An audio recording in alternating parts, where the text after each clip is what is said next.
December 16th, 1773. Please remember that date, December 16th, 1773. Does anyone remember what happened on that date? In Boston. 3 tea ships had arrived in Boston Harbor, carrying tea owned by the British East India Company. The British East India Company had a surplus of no less than 17 million pounds of tea. So Parliament passed the Tea Act to bail them out with reduced prices and tariffs, which undercut our own merchants and tea companies. The citizens of Boston were already boycotting tea and took serious exception to this additional outrage. The royal governor, however, refused the public demand to send these 3 ships back to England. Well, happy 4th of July weekend to everyone. What a great turnout today. You know, someone called me the other day and they said that they thought that these tea parties were anti-government. And I said, no, they're not anti-government, but they're for good government. And that is one thing that we've heard a lot about on the federal level, but let me tell you, it reflects on the local level also. You know, what do they expect in their elected officials and local elected officials too? And there is not one day that goes by that I don't stop and think who I work for, who elected me, and more importantly, whose money I'm spending, because it's not mine.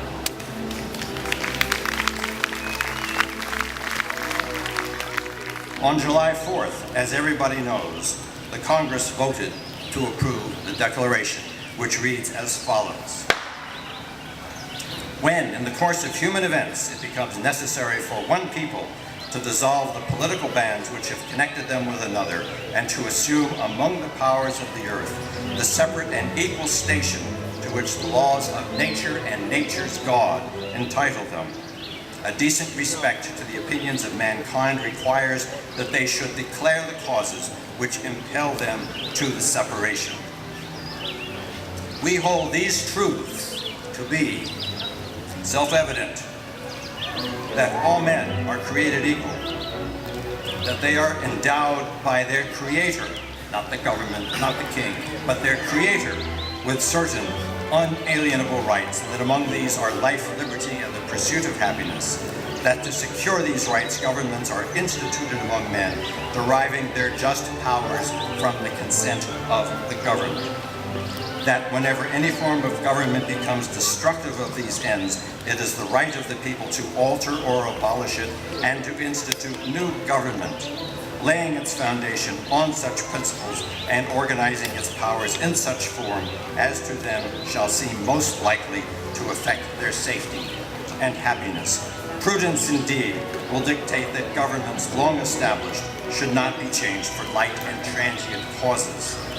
And accordingly, all experience hath shown that mankind are more disposed to suffer, while evils are sufferable, than to right themselves by abolishing the forms to which they are accustomed. But when a long train of abuses and usurpations, pursuing invariably the same object, evinces a design to reduce them under absolute despotism, it is their right, it is their duty to throw off such government and to provide new guards for their future security.